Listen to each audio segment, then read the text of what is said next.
Conrad, you're right, my man. Watch out for that 16th hole. It's a doozy. Okay, bye. Oh, hi. Welcome to Grow TV and stuff. Welcome to Grow TV, hosted by Carl, where we have fun with our friends, talk about Jesus, and go over everything the Bible has to offer. Now once again, welcome to Grow TV.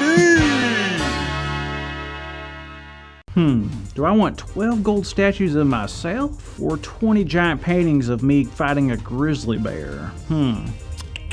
I'll do both. Man, I love being famous. Hey there, kiddos. Hey, living large like myself?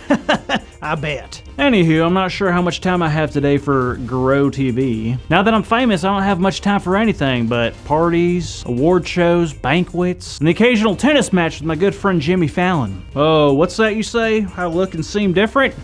Well, that's the point, y'all. Before I went viral, I was just a normal dude with a normal job. But now I'm famous. I'm a celebrity, and everyone knows my name. Don't believe me? Well, I got some questions here that only famous people would know. Ready? Number 1. How much does a pound of escargot cost? Answer, 0 pounds. That's not even a real word. Question number 2. How many stars are on the Hollywood Stars Walk of Fame? Easy. At least 15,000. And finally, question number 3. What is the one thing all famous people must say after entering a room?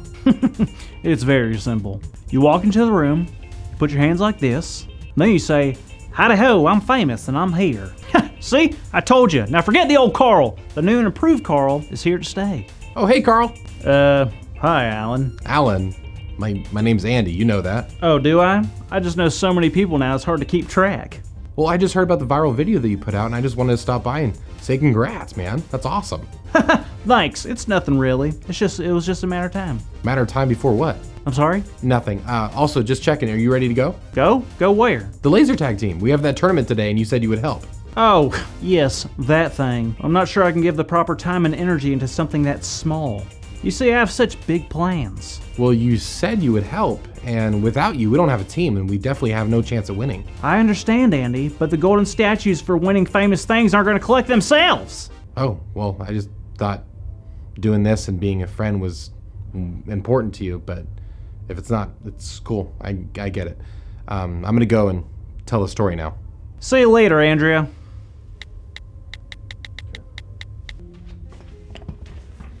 Hey kids! So last week we talked about how Solomon had taken over his dad's spot, King David, as the new ruler of Israel.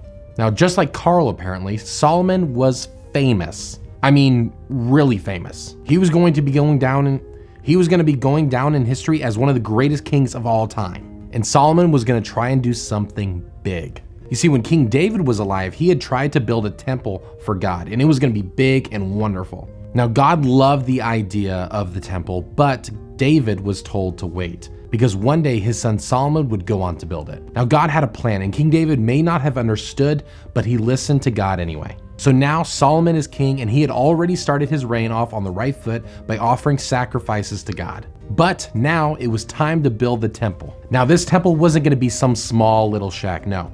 This temple would be built by thousands of people. Solomon wanted to make sure that whoever saw this temple knew just how big and wonderful God truly was. Once the temple was built, Solomon had the Ark of the Covenant brought in, so that way the presence of God could be there forever. And God also told Solomon that when the temple was finished being built, that a dark cloud would fill the inside of the temple, and inside that cloud, God would be present.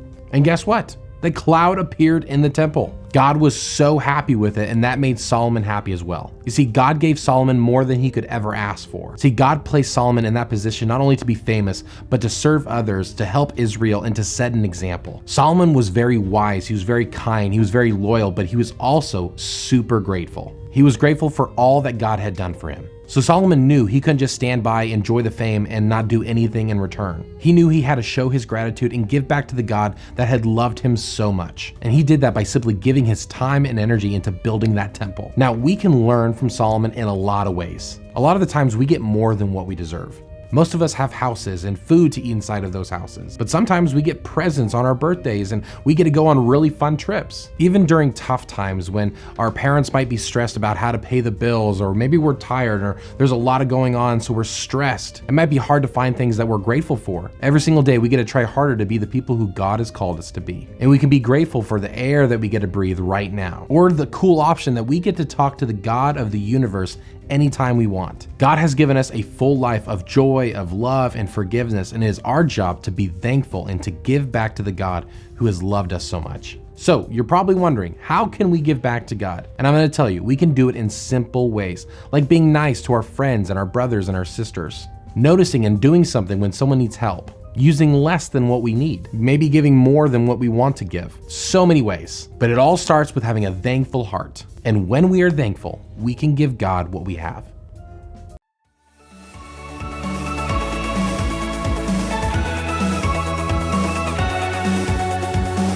All right, our big idea today is when we are thankful, we can give God what we have.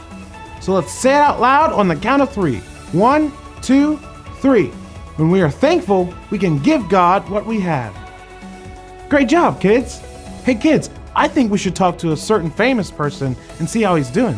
What do you guys think? Hey, Carl. I'm here. Oh, Carl, what's wrong? I just heard the story about Solomon and it's got me all up in my feelings right now. Oh, no. Why? Well, Solomon was given so much and then returned the favor by giving all he had to the people and God. Okay. Well, God's allowed me to be famous and get all this great stuff, but I don't even have time to go play laser tag with my friend. I see.